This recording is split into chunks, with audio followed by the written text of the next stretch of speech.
Yo guys, what's happening everyone? It's your boy Hippo. We're back again today with another great and amazing tech video. As some of you guys all know, today I changed a little bit of venue because I just wanted the video to look a little bit different because each video you have seen me at the studio base, but today we're out here at Cafe Coffee and something which is so good, we're gonna just unbox this smart Kitochi from Vodacom. So this is their brand new phone from them. So the functionality, how it is, because some of you guys don't know, I'm rocking the F22 Pro, which it's an amazing kind of phone, which it's a button phone. By the way, it's really impressive. So jumping out through this smart Kitochi by Vodacom seems to be so much impressive, and it's actually launched within kind of like 4 days past. So still, it's a really great thing. So for cutting the long story short, let's get started through checking out this bad boy from Vodacom. So yeah, right now we're gonna just unbox this bad boy and we see what's inside, because I'm really pumped to see on this bad boy what these guys have, because it really seems to be really cool phone. The packaging, I can't complain at all, because the packaging seems to be really quite interesting, not quite bad, it's looking good, but I didn't like the way they kept this, so it's quite not bad, it's just impressive. So we're having this kind of sticker here downside. We're gonna just cut this sticker and I think we're good to go. So I think it's just on this side if I'm not mistaken. Whoa, there we go, man. So we're gonna open our phone here, nice and smooth. As you can see, here's our device, and we're gonna just pop it up, but I'm gonna keep it aside first. And checking out what's inside, it's really impressive, quite not bad. And we're having our battery in here, nice and amazing. We're gonna just check it out, this battery, how it is really cool battery. Why do they still have the batteries? We'll talk about it. Another kind of stuff, they're having the paperwork in here, so really nice and amazing. It's called DJ, so I think this is their partner or something. So yeah, so don't expect much through this device, because the earphones, they're like, nah, it's there, but quite not bad. But still, I can say the earphones, they're quite not impressive at all. So yeah, about the charger, this charger looks definitely like a Nokia charger, so even the form factor looks the same, but they just branded it. Quite not bad, but still I could say they could just do much better. So this is like their partner, it's called DJ, it's like their partner, and quite not bad. So yeah, we're gonna just jump out throughout our device and check it out. Well, our device looks really impressive, quite not bad. As you can see, the way they kept it, the phone looks really bigger. You just know that it's a touch screen, so it's just have the same flavor as the Keen, but Keen is a little bit different, you know. Keen is a little bit much better compared to this one. I'll talk about it later. So as you can see, at the back looks really nice. It has a feel like the Matrix phone from back in the days. Matrix usually had this kind of style, those kind of button phones from the back in the days. It was really impressive. At the downward, still it uses a micro USB, which, come on, Vodacom, you can do better. You can just slap it with the type C, it will be much better.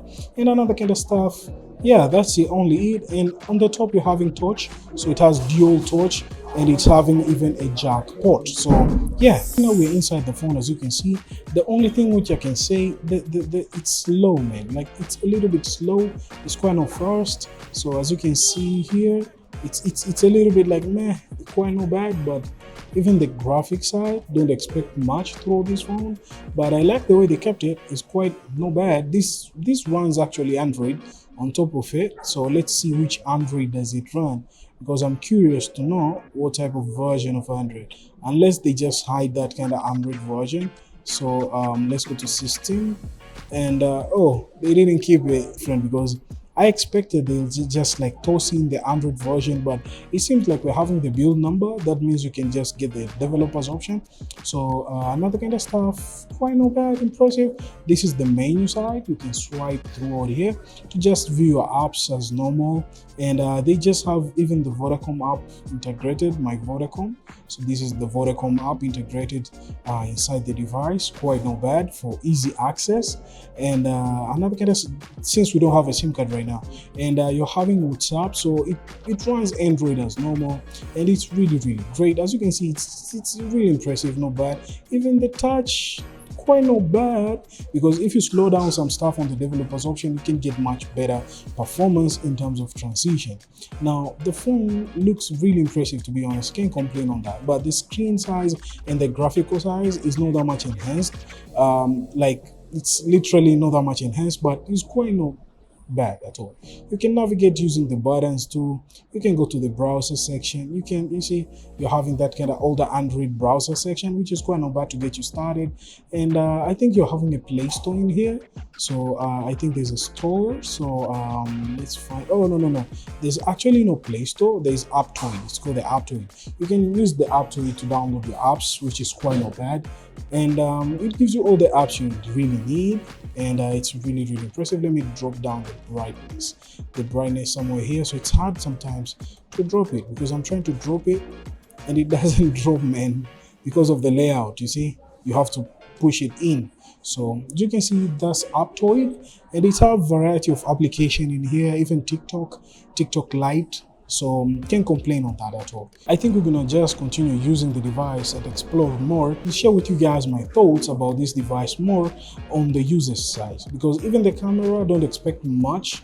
The camera might be like meh, quite not bad. So yeah, it's okay. I can say it's okay. It's an okay phone, but it's really well made, and there are just things here and there. I think Vodacom on the next one perhaps, or the company which they're partnering with them, the Digit, it will just improve throughout their devices. So this is the Smart Kitochi by Vodacom. It's really impressive, quite not bad. And touch side, you can compare the touch with the Kin. Kin is much better than the Smart Kitochi. So this is for the people who they're like on budget, and this is for the people who they're like, I don't want a budget, I just want to kick in that much bigger, you know what I mean? So it's quite different. So Keen is made for the people who would like I'm not on budget, I just want to get a phone. But this Smart Kitochi is made for the people who are like, I'm on a budget, I just don't want a touch phone, I just want a button phone, but giving me all the smartphone features. So this is basically it about this phone from Digit, and to be honest, it's really impressive. Now, another thing which I didn't share with you guys is the speaker. How much is the sound peaking? Because you might be saying, okay, what's the sound? Because it seems like it has a bigger ringer here at the back. So let's see. I'm actually inside the setting. Okay, quite not bad. As some of you guys already know, I'm at the cave, so I don't want to make a lot of noise in here. Okay, quite not bad. It has like that kind of Android ringtone from back in the days. Okay, I'll share with you guys my review about the sound on the upcoming video about the Digit phone by Vodacom. So yeah, thank you guys for watching. I hope you enjoyed it through this Smart Kitochi by Vodacom. Actually, it seems to be a really impressive phone. They did a really great job on this one. Just by fixing, I can say just by fixing on the other older phones, because we checked out entirely their whole button phones for the actual past years. So they did a great job partnering with Digit. It's called Digit Company, and it's kind of new. I'd never heard of it. So we'll just dig in to see if they have other devices on the lineup, and we see how it's happening. So by the way, it's really impressive, and this device gives me really good vibe, like that kind of vibe of back in the days. There's a phone called Matrix from very back in the days. I'm talking about 2007, 2008. Around that era, there were devices like this one, button phones, but they didn't have a smartphone features. They were just normal button phone usage, and they were really impressive. But guess what? Today we're having this device out here, and it's really impressive to check it out. And I hope you guys enjoyed it. And let me know in the comments down below, the comments down section, what do you think about this device? And another kind of stuff, you're new here, make sure that you are subscribing to your homeboy here. I really appreciate on that. And I'll be seeing your smiley faces on the next one. As some of you guys already know, catch you guys on the next tech video, and peace.